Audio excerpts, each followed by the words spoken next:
Take off, big rocket, blast off, jet black. Come on and get some. Come on and get some. Come on and get some. Watch me.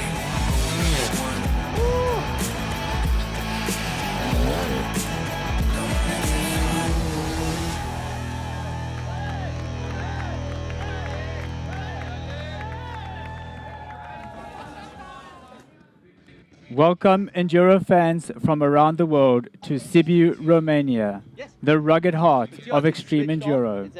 You're watching LEATT LIVEmaniacs, where we are bringing you the 22nd edition of Red Bull Romaniacs, the most extreme rally in the world. And this year, what is the theme? It's Game Changer. New technologies, new classes, and new challenges that the Carpathian Mountains can offer, where riders will tackle the most toughest terrain yet to face. It's going to be a wild one, so buckle up. Today we're going to show you some of the action of the riders who will be making their way from the riders' paddock on the outskirts of the city, riding on the streets of Sibiu through to the city historic center, where they can display their bikes and their flags from the nations that they represent when they're making their way down to the Prologue. This year, we have a record 63 different countries representing themselves at the event. So here we can see now live action of the competitors making their way, and leading from the front is Martin Frenadamitz. Martin is the founder of the event, which started way back in 2004.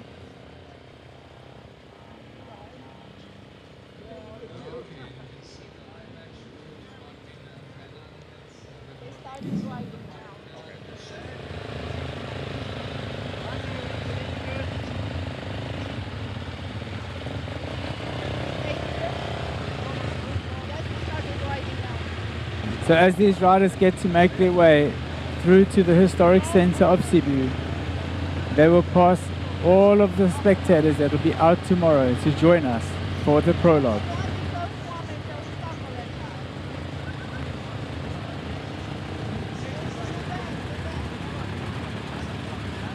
There we can see the two teammates from Sherco Factory Racing, Teodor Kovachev and Mario Roman.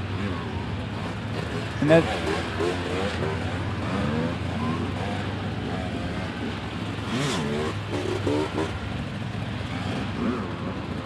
Teodor Kovachev and Mario Roman will certainly be hot competitors for this year's title of the event, who will try to dethrone Manny, who has had 5 wins at the event so far. That I don't understand anything what you guys are talking, because the bikes are just too noisy.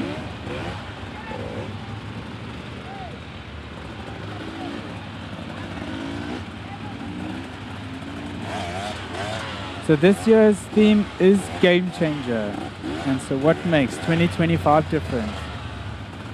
Romaniacs 2025 marks the 22nd edition themed Game Changer for a reason. Because for the first time ever, adventure bikes and electric motorcycles are officially in the game. We've got stars like Sam Sunderland, Johnny Walker and Johnny Aubert tackling the Carpathians on machines made for Dakar, not Enduro. Plus we also have the e-motor class riding electric hard enduro bikes like the Stark Varg. This is more than an evolution, it's a revolution. And founder Martin Frenadamitz just keeps on pushing those limits, and each year seems to find a way to get the event to progress even further.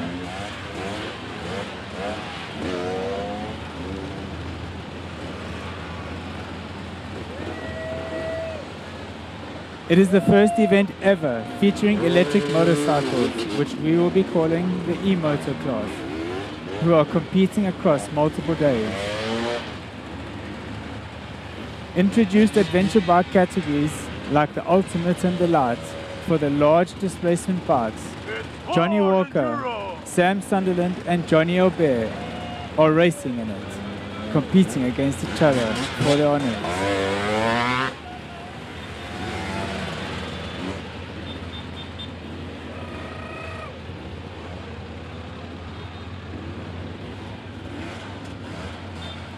Once the riders make their way down to the Prologue, we will see a redesigned Prologue, which will feature obstacles tailored also to the adventure bikes, enhancing their spectator appeal. The Bronze and Atom classes are seeing a record number for first-time entrants this year, with more than 40% of them being rookies.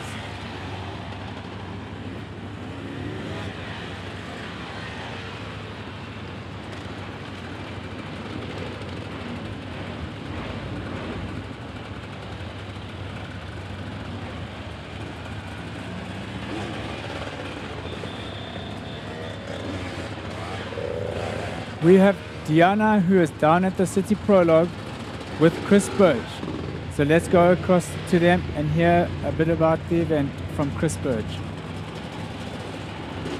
Thank you, Craig, very much. And hi, Chris. We are super happy to have you back here at Romaniacs at this legendary race, especially because you have a nice history here at Romaniacs. And it's amazing to have a hard enduro living legend like you here. So let's start right from the beginning. Take us back to your first experience at Red Bull Romaniacs. Do you remember it? Oh, of course I remember it. Yeah, it's really good to be back here. This is I can't hear what feels they're like saying. a second home in Sibiu. It's cool to be back at like the world's biggest hard enduro party, right? I definitely remember the first year very strongly. Well, at this point, I was like, what am I doing here? Why did I do this? Just all the nerves are coming through in a big way. But it was genuinely like a life-changing experience.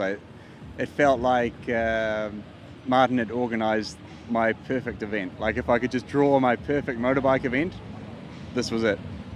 What were the expectations when you came here as a first-time competitor? The only hope was to survive. So at that point, no one from the Southern Hemisphere had ever ridden a European hard enduro event before, so I had no idea what I was getting into. I was completely blind. And back in those days, you could only ride the pro class, the gold class, by yourself. All the other classes, you had to have a teammate. And I didn't know anyone, so okay, I guess I'm racing gold then. So it was, there was a lot going on. Everybody knows that you won Romaniacs as well, but did you ever have a moment while racing saying, that's it, I'm done? Oh yeah. Yeah. Take us back. Yeah. Oh, there's too many of those, right? Like this event, it's so long. You know, it takes you to some really dark places. It takes you to some amazing places as well. And you know, as your energy goes up and down, your moods, your spirit goes up and down with it. There's been times where I'm like questioning why I even ride motorcycles here, and there's been times where probably the happiest I've ever been in my life. So that's the roller coaster of emotions you go through in like an endurance event like Red Bull Romaniacs. And with all these experiences, what are your 3 top survival tips for those who will be here as first-time competitors, or maybe second, as amateurs? Number 1 would be survive the prologue, get through the prologue in one piece. You know, for a lot of guys, the prologue is very intimidating. We don't normally get the chance to practice these sort of obstacles, so survive the prologue, and then just trying to be minimize the mistakes and burn the least amount of energy you possibly can. Chris, I know that you will be a super host of the LIVEmaniacs in the commentator booth. So just tell people hi, and then I'll let you go and go back to Craig. Okay, yeah. Hi guys. Hopefully interesting to listen to for the next few days. I'm really happy to get in behind the scenes and show you guys some of what it's like to race Red Bull Romaniacs. Thank you very much. Back to you, Craig. So great to hear from Chris Birch there. He is definitely one of the legends of Red Bull Romaniacs. Winner in the early days in some of the toughest conditions that I've ever seen. I remember in 2010 we had pretty much one of the most stormiest and rainiest events we ever had, and Chris came out and took the win there, which actually cemented a lot of what the competitors these days aim for. You know, watching riders like himself, Graeme Jarvis, who was also present there, and just learning from their skills and their techniques and how they overcome the obstacles that they need to overcome. And just to give you a little bit of a brief history about the event, if you're joining us for the first time, the event was launched in 2004 by Austrian Martin Fernandamets here in Sibiu, Romania, and the rally was inspired by the rugged beauty of the Southern Carpathians and a desire to challenge riders on extreme terrain. The inaugural winner of the event was Cyril Dupre, who went on to win again in 2005 and as well as in 2007, establishing early dominance. By the second edition, the event had already begun to attract top hard enduro talent. Through the 2010s, Romaniacs remained its 5-day structure, an urban prologue day in Sibiu, followed by 4 grueling off-road days, traversing rugged Carpathian landscapes. The event introduced multiple skill-based classes, which were the gold, silver, bronze, iron and atom, enabling both professional athletes and amateurs to compete side by side. So this year we've also got Johnny Walker, who will be riding in the new adventure class. Let's go across to Diana and hear a bit from Johnny. Thank you, Craig. Yeah, I got Johnny Walker here with me. He just arrived in time, actually. He did not even make it to the Nations Parade. Johnny, where were you? We've been practicing this morning. We flew in last night, so we had a load to do this morning. It's pretty much the first time that we've rode the bike, so we went into the mountains, rode the bikes. The bike's good. Excited to get racing, actually. So here's an official announcement live that Johnny Walker will race another bike. What's the bike you're riding? We're on a Tiger 900, so we're going in the adventure class. But I'm going to actually ride the Prologue tomorrow on my normal 250. Okay, that's another surprise. So in this case, you riding the new class on a new bike, this is definitely one more argument in our new titles edition, Game Changer. How do you feel about that, being a part of the Game Changer? No, I'm excited. I feel like I'm going to enjoy the race a lot more. Obviously, even like the last few weeks coming in, when it's Romaniacs, normally you're training, you're doing everything, whereas this time I've just been riding motocross, having fun. And then we've come here now and it's like, it's not the same because you're like when you're going in gold class, you're in for like a hell of a week. Whereas now I'm going to be out there, I'm going to enjoy myself. The results, not everything. We're just here for a good time and to promote the bike and ride around and enjoy the views. Then we're wishing you good luck, have fun, enjoy everything. Thank you very much. Back to you, Craig.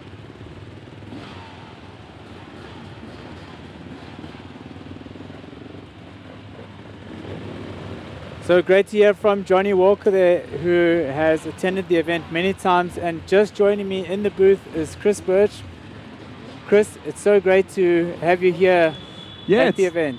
Yeah, it's great to be here. Like, this is absolutely my favorite motorcycle event on the planet, and it's so cool to be here and be behind the scenes for the first time. It is quite cool to be behind the scenes and get to watch the action as it unfolds, because as you said in your interview there with Diana, it can be pretty brutal out there. Yeah, it's definitely less stressful on this side of the fence, that's for sure. And just having a brief walk through the Prologue as it is right now, what are your first impressions of it? My impressions, it's always technical for sure, but probably not the most technical Prologue I've seen. But it looks very, very physical. It's up and down the whole way. Lots of big compressions, lots of, I think the heart rate's going to get through the roof for sure. And there's nowhere to recover on this track. Yeah. You know, in the past, you've gone down the main bit and then it's relatively chill to get back. You can shake your arms out, get the heart rate down, but it's working the whole lap. And I think the energy conservation, not getting yourself redlining, is going to be really key to success around here. Yeah, I think that's right, because as you said before, they sort of did a loop around where they could recover, but now it's just full on into the action. And what do you think about the adventure class on the Prologue this year? We've seen some quite nice lines that they've built up. Because those bikes, the center of gravity is quite a lot lower than an enduro bike. Yeah. Like, Martin's he's definitely been merciful on the adventure bike class, which is good. But there's definitely very much potential for getting it wrong as well. Like, there's quite narrow lines that the guys need to follow between the obstacles. And if you slide off one of those on a 250 kilogram bike, Yeah. you still got a lot of work to do. Yeah, it's pretty cool. And it'll also be nice to see the new e-motor class this year with the electric bikes. You know, they should also make their way through the course pretty well. Some of those guys in the e-motor expert will actually be competing against the silver riders, so that's going to be pretty cool for them. Yeah, potentially the Prologue could be where those e-bike guys have their time to shine, right? Like, Yeah. You don't need to worry about your battery range, only of the motorcycle, only of your body. So maybe that's the time where guys like Eddie Carlson can really do something pretty cool, I think. Okay. So here they're making their way now through Piazza Mare. If you've been to Sibiu before, Piazza Mare is definitely one of the places you want to check out, or if you've never been here before, definitely where you want to come and have a look around. So many restaurants around. They often have concerts in this area where you can come and enjoy yourself. And you can see spectators starting to line up now. But tomorrow we're looking at a big turnout of people who will be here to come and watch the riders tackle the course of the Prologue. Yeah, that's the spectators and the whole atmosphere of this Prologue it's pretty intense. It's not many places in the world like that, and that's another big challenge for the riders, right? Like keeping the adrenaline, keeping the mind focused with all these distractions and helicopters and the music and the Red Bull. Yeah. It can get a bit much, and you forget that you're here to ride your motorcycle. Yeah, absolutely. So if you're in Sibiu tomorrow, come and have a look down at the Prologue, because from 7 a.m. in the morning there will be qualification runs and seeding runs for the riders, which will place them for their starting positions for day one. The guys are rolling into the Prologue area now. So here we're getting the first images of the City Prologue, where the mastermind behind the City Prologue, Andy Fazekas, and his team from the Crazy Bike Club, they come and build this course every year for the riders to tackle and take on.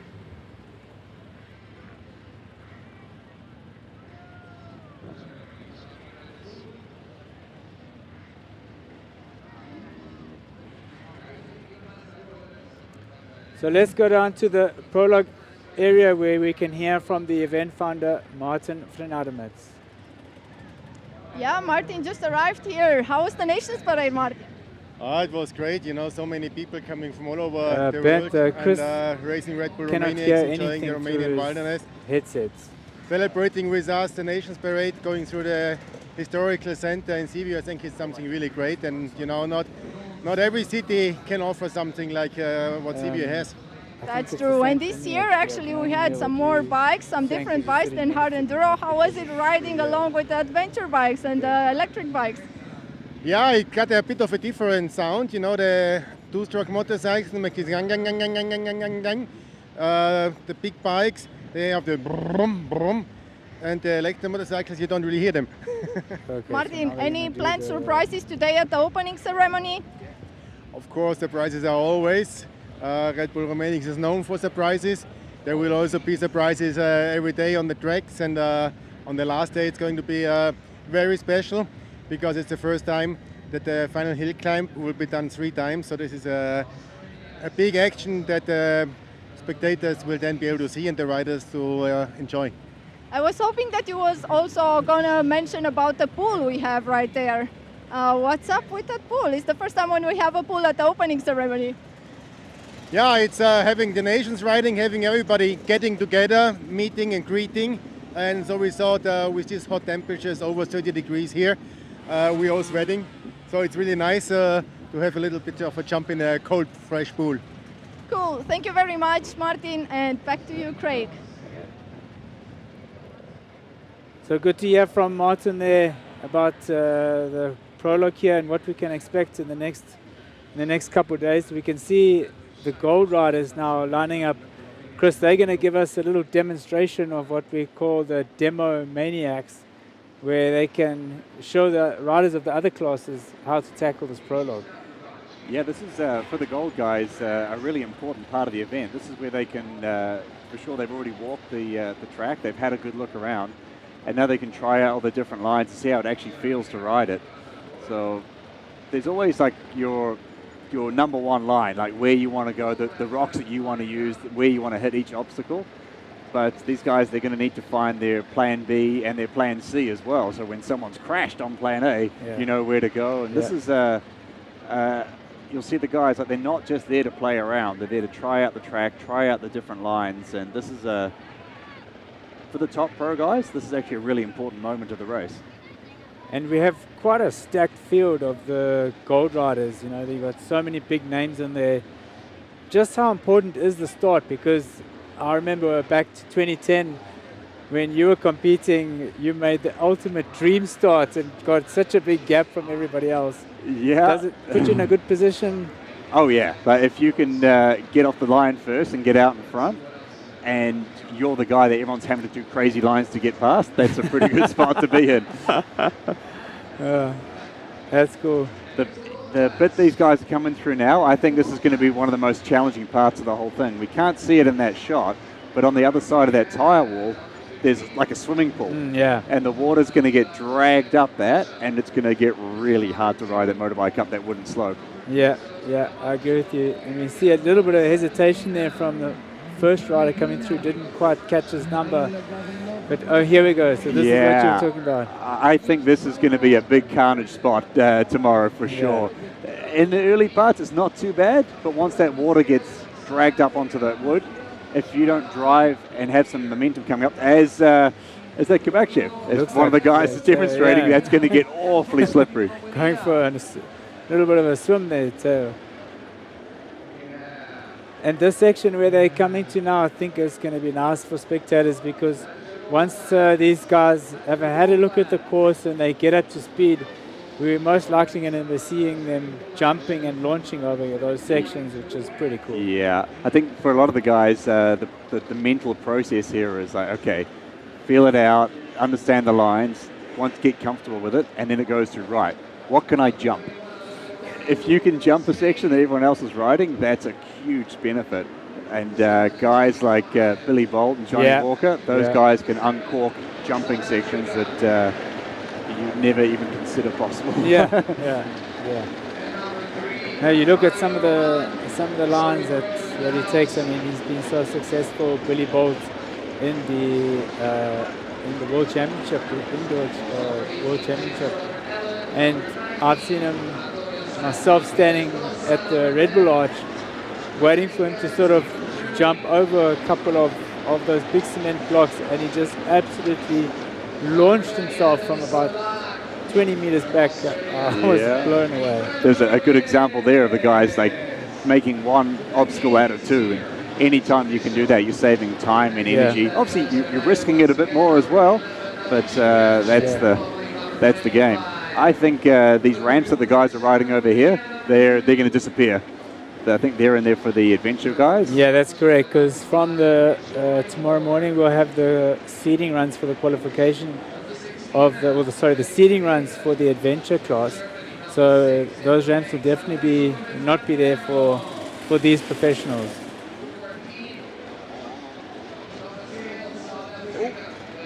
Those double rails, man, it sucks when you come up short on those. It's like a big monster that grabs you, and you think you've got it, and then it just won't let go.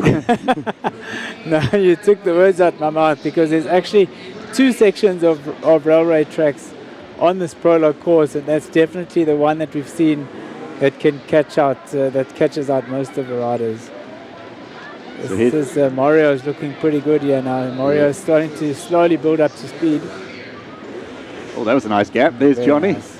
Oh, coming in hot. And this is a big part of it as well. Like, if trying to manage your speed. So you're doubling it, and you've got to land it in the right place to be in time to set up for the next one. You can't just go full blaze. Yeah. Otherwise, there's not enough time for the bike to recover from one impact before the next. So trying to figure out that timing of when to send, when to soak, and giving the bike the time it needs is a really big part of this as well. Oh my gosh, how did he end up there? Oh my. That doesn't sound good. Didn't quite get a number there, but it sounded from Maxi, it sounded like number 18, James Robert. But sure, anyway, that's, that's interesting. But I was watching Billy Bolt just before we saw that shot. So I suppose, Chris, what they want to do here is look for at least 3 lines, like with their A line, which will be their fast line, which they will get to do during their qualifying, where they'll go one at a time to get their fastest time. But then for the race, when everybody's together, they're going to want to have a look at some of the other line options that are available for when they're coming around to do their second and third laps.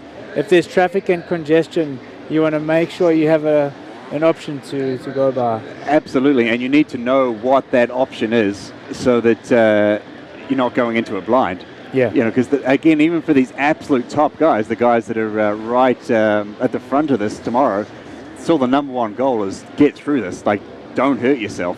The last thing you want to be doing is picking up an injury in the prologue and carrying that injury through 4 marathon stages in the mountains. That's I've done that. It's not fun. No, absolutely, because the real race is out there in the Carpathian Mountains. But this is really nice for the spectators and fans of the sport to come and see. That makes me worried when Johnny Walker starts looking at stuff like that. Is he thinking he can double those? You think? I was trying to paste that out yesterday, and I was like, no, I don't know if this is possible, but you know, these guys are always pushing the boundaries. He's one of the guys that can make the impossible possible. Yeah. That's some good flow through there, eh? Very nice riding. So you can see the amount of energy that you can save and the speed you can generate when you start doubling and jumping it. That's when it can actually make something so technical start to flow. Yeah. And when you can find that feeling, it's the best.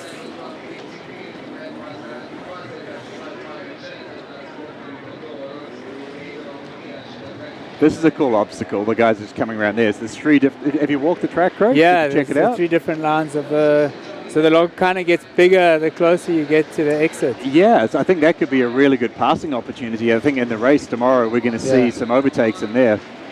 Yeah. Because from a time-wise, I don't think it really matters which one you go for. Yes, and even this one here with the freestyle jump, I was looking at it earlier, where if you sort of go to the left or right of those Lego blocks, it could be an option of a little bit of a faster line. Okay. But let's go across to see one of the clips that we have of the absolute legend of this event, Graeme Jarvis. So there's been lots of special moments in Red Bull Romaniacs. My favourite moment was probably the first win, 2008, and coming into that finish and riding along the roof, and it was pouring rain, and it was actually my first extreme event I'd won, so that's a real special moment. I'm never going to forget that.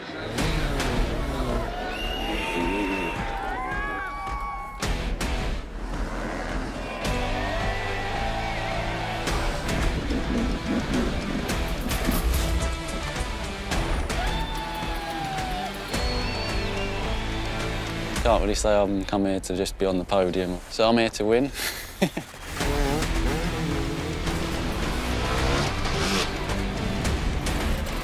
Yeah, they said it was going to be fairly steady today, but they were definitely lying. You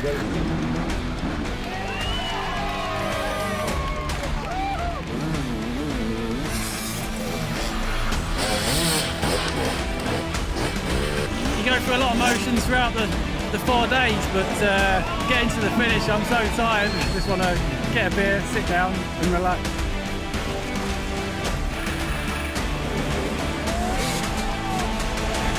For me, Red Bull Romaniacs is the most enjoyable race of the year.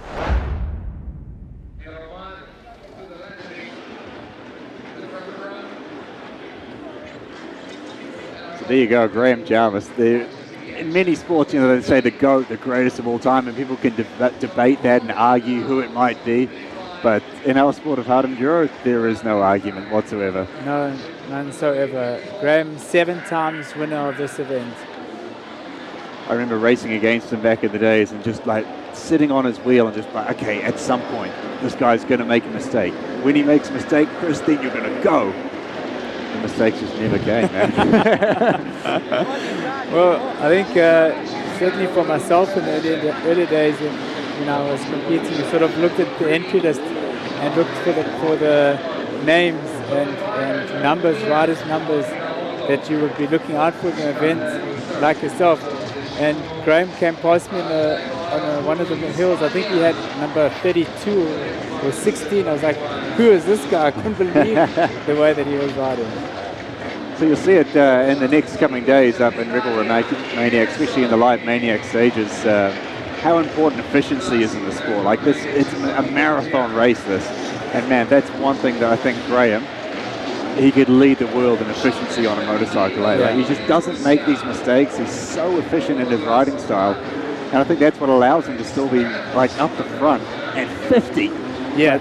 At 50. 50 years old, 10-50 this year. And actually, not quite the form of his life, but he's certainly doing some amazing achievements at the events that he's competing in.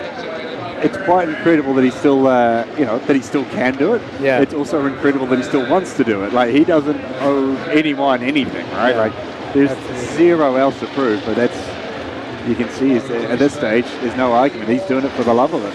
Yeah, absolutely. Very, very tough guy to race against, eh? Yeah, and as you say, he's so calculated. You know, when he comes up to a different or tough section, he will pause for a second or two, sort of reassess the situation and pick his line and go for it, where we might compare him to someone like Billy Bolt, who's a lot more aggressive and sort of just pins it everywhere all the time. Yeah, yeah. So you can see, oh, there we go. You can see the guys like really starting to warm into it now, understanding the track more. One of the Brightmore brothers. Yeah, that's a really nice flow. That's what's going there. It's just as I say, that commentator's curse, someone's down. That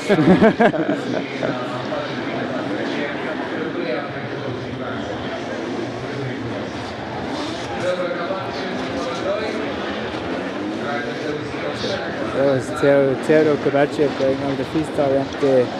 And Mario, he's got Mario and Johnny. So Johnny's going to be doing a really nice course preview for us tomorrow. So make sure to tune in and see that as you see Billy going through the swimming pool. It's like no one told him that bit's slippery. Well, you're not listening, Billy. That bit's slippery. And those are big. That is a big railway jump. sleepers.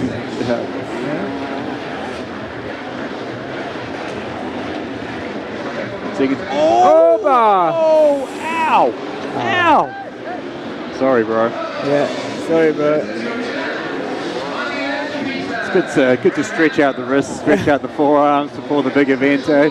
Yeah. Bit of calisthenics on the motorbike. Oh, is that Graeme? We've been talking about no mistakes and efficiency. Yeah. Come on, Graeme, don't make me look silly. He's just feeling the heat a bit here at Sibiu, that's all. Just wants to go for a dip. I think we're going to see a lot of action on this obstacle tomorrow. Yeah. So those are those railway sleepers. I mean, Billy just absolutely making it look like nothing.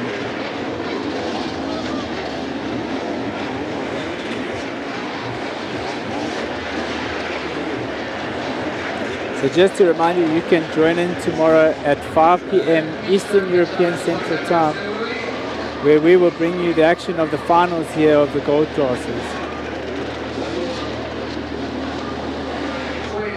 One thing I know about Graeme, he does not enjoy a jump very much. Oh, yeah? Yeah. Oh, but there we go. He's figuring it out. Not too bad.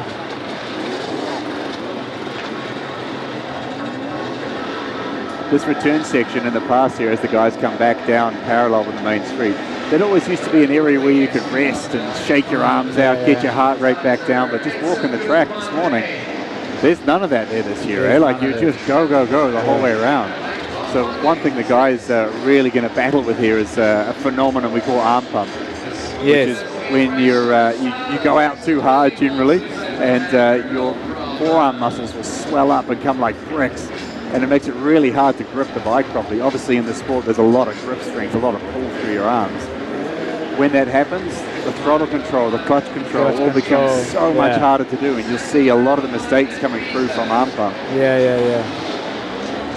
You sort of, you're trying to control and contain your excitement as much as possible and remain calm, but it's so difficult in these kind of situations, and that arm pump, once it sets in, not much you can do from Not there. too much you can do, but like in the past, the return section was kind of the anti-arm pump section. Yeah. That's where you shook your arms out. That's where you get your breathing and get your heart rate down. Yeah. I mean, unless you're in the air, there's very little time to do that on this year's Prologue course.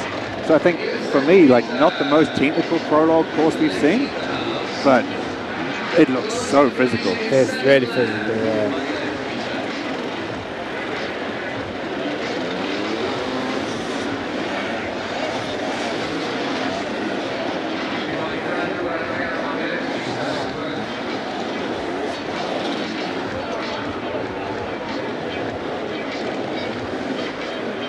That slippery wall taking out the man himself, Billy Bolt. Yes.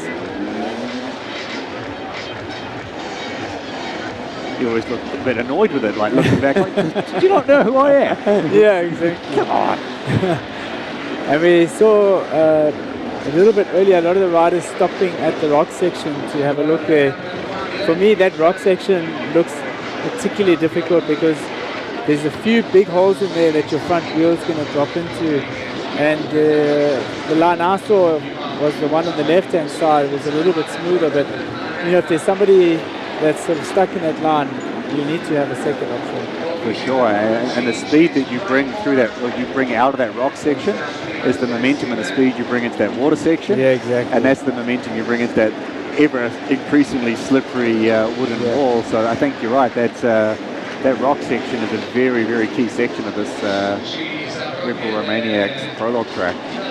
I'm a little surprised not to see anybody testing out the left and right hand line just off the freestyle run. For me, maybe not a huge factor for these guys. Yeah, they're like, everyone in the gold class is kind of a level where they're happy to send that jump. Yeah, and confident that anybody going forward is going to clear it. I like that line, popping up the first. So that's the main line is over that big railway slipper up the middle. But is that Graeme backing out of it? And the kind of the B lines on the side, but the guys were shortcutting the B line. Oh, they were skipping the first step. Yeah, okay. Little bits like that. Those are seconds, man. Here's Billy checking out that rock line that we talked about, trying to find the momentum to get up that slippery mess.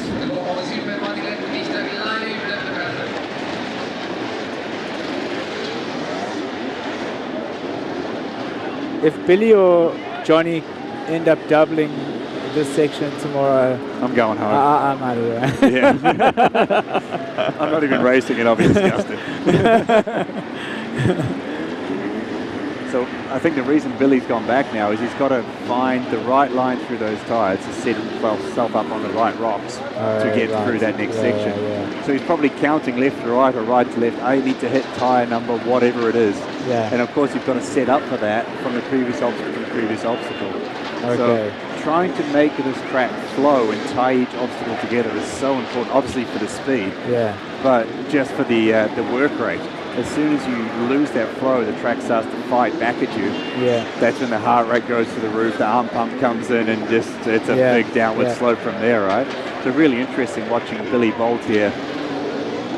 What he's doing now is trying to make sure he's connecting the right rocks on the exit of this section. Riding these tyres is not a challenge for him in any way. It's where he's coming out of it is the challenge. As we see Alfredo Gomez and Matthew Green just pulling up next to Billy there to have a look. Vaguely related personal stories. I used to coach Matt Green when I lived in South Africa. Really? We'd take him riding on his little KTM 65. Oh, wow. Yeah. That's good. And now he's here. I think he's saying this is his 7th Red Bull Romaniacs already. I'm like, wow. stories like that, man, make you feel old. So I'm going by too quick.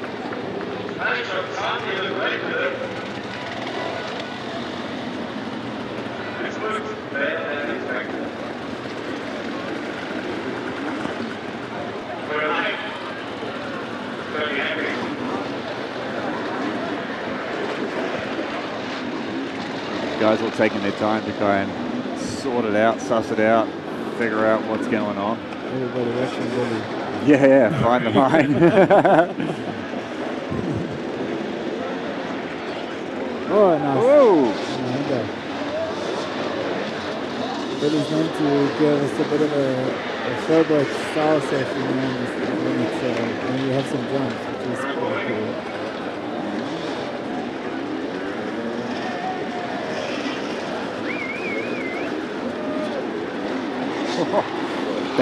That was smooth, eh? Yeah, that's cool. I wouldn't even consider doing that feet on the pegs. That was a foot plant for me all day long. Nice double. Yeah, guys are really getting into speed now.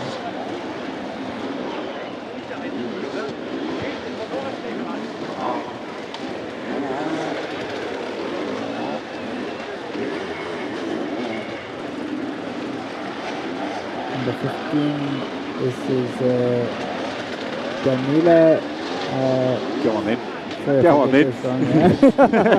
Danila Chernayev from Russia. Cool how much, how many international riders there are in gold class now. Like, it's truly an international, and it's not European exclusive anymore. You know, you've got Anthony Sola from Australia, Thomas Gale, South Africa, guys from all over the world now. I mean, for a long time, it seemed like it was European guys. Yeah. A couple of weirdos from South Africa, a couple of weirdos from New Zealand. And the Brits. Yeah. Well, the Brits were still EU then. Yeah. So these are one of the first shots that we're seeing of Manny legendary floats taking the course. Wow, looking good.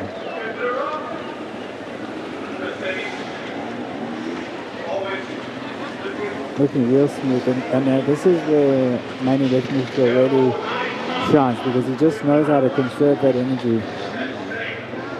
Putting the bike exactly into the pocket on the landings there. Like, Yeah. it's so important not to go too long on those landings here. And, man, almost as important as not going short. Yeah. Oh, so there he took that little line you were talking about earlier. That. Yeah. And you know, with 4 long days in the mountains ahead, you would say that these guys just want to conserve themselves a little bit tomorrow, because if you're pushing yourself in the red zone for 30 minutes, by day 4, you're going to be feeling it a bit. I respectfully disagree. Okay. Yeah. If you were chasing the win here, I'd say the Prologue, and the way that it's weighted now with the scoring system, this is probably the most important part of the event now. Okay. I mean, of course, getting to the finish, but the way it's weighted these days, the Prologue is a strong prologue sets you up for a strong day 1, and then you've got your momentum behind you from there. That sort of makes sense. The days of like trying to sandbag and hold back in the prologue, if you're chasing the podium, those days are long gone. Okay. It's much too tight now. And choosing your starting position, you know, because the top 3 of the finish of the prologue get to choose their starting positions tomorrow.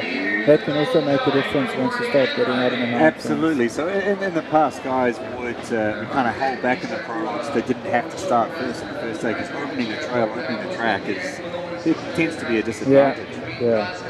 But with the way the prologue's set up now, that's no longer a thing, and there's no reason not to go full send in the prologue for the top guys. Yeah. Thank you very much, Manny, and the best of luck.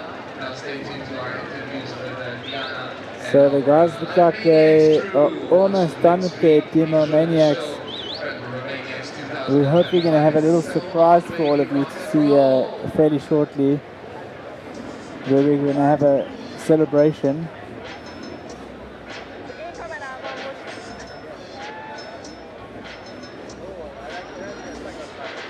Make sure you watch the official website, RedBullRomaniacs.com. So I think they've finished that now. We have definitely Don't Go Away. there's something pretty cool coming up that you Yeah. guys want to see. We got something pretty cool. Looks like the other gold riders are being herded up a bit there to get themselves ready for this celebration that we're about to see.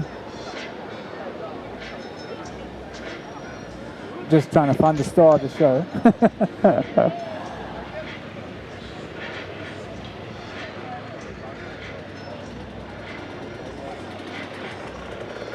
So who's your pick for the win tomorrow? I would say Billy. I mean, he's just been absolutely phenomenal on these courses year after year. You know, we've seen some big fights between him and even Wade Young in the past, but I would say Billy.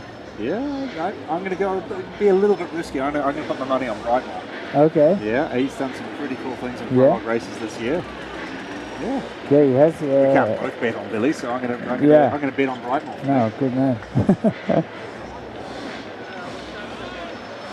So There he is, the greatest of all time. Mr. Graeme Jarvis is on course. He's gonna do a lap around here. Give us a bit of a demonstration. Looking pretty tidy for 50, eh? Yep, not too bad.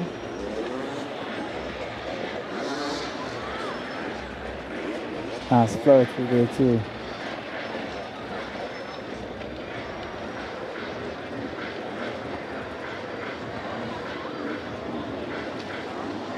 Looks like Billy chasing Graeme Jarvis down there, Billy Boat chasing Graeme. Just to check out his lines, maybe learn a little bit from the old boy.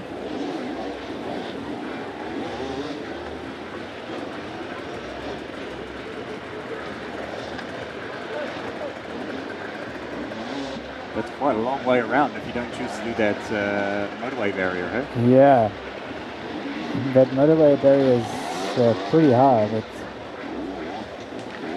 not too difficult for Billy Bolt. So they'll put lines like that in, so if you don't want to do the, or if you're not feeling up to that main barrier.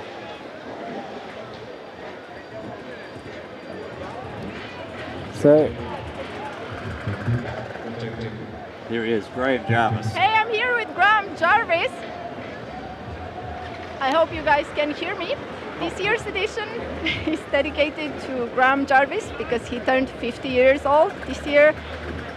And Graeme, can you tell us something about your first experience at Romaniacs? Yeah, a long time ago. It's a long time to remember. 2008. Obviously the event's changed. I've seen the event grow and I'm just honoured to be part of it.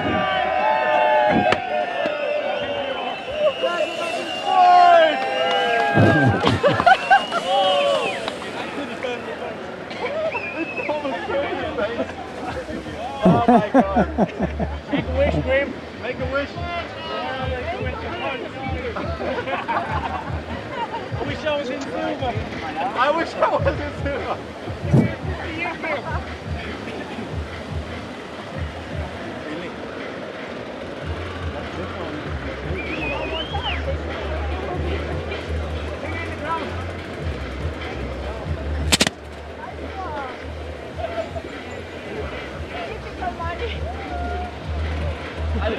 Can we make a picture with Graham? Yeah, sure.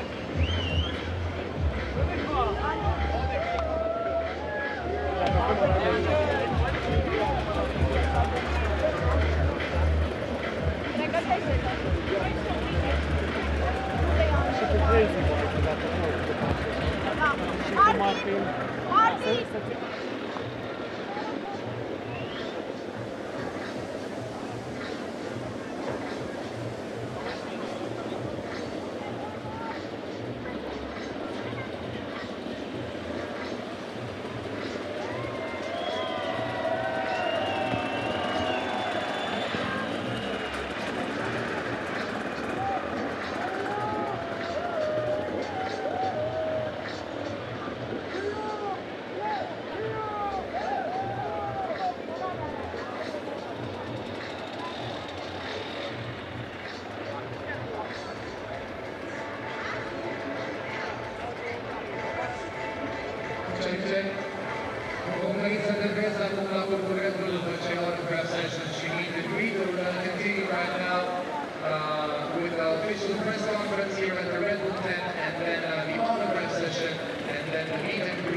continues. It's Monday, it's the best of times. So get up, enjoy the press conference, autograph session, and then meet and greet. Ahoy!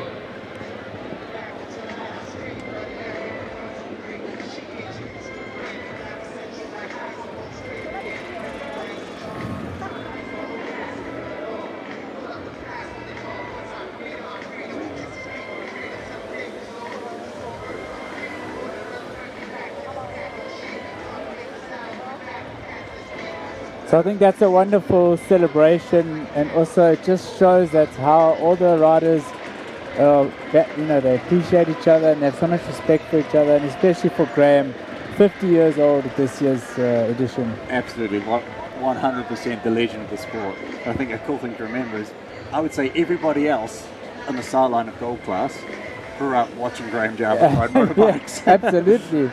No, they all did. I mean, some of them like Money, now 5-time winner.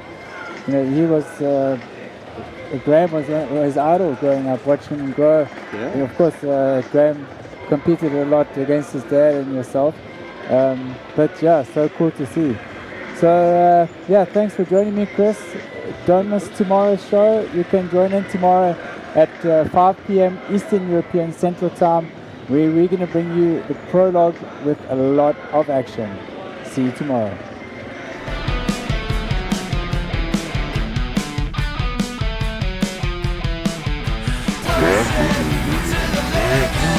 To the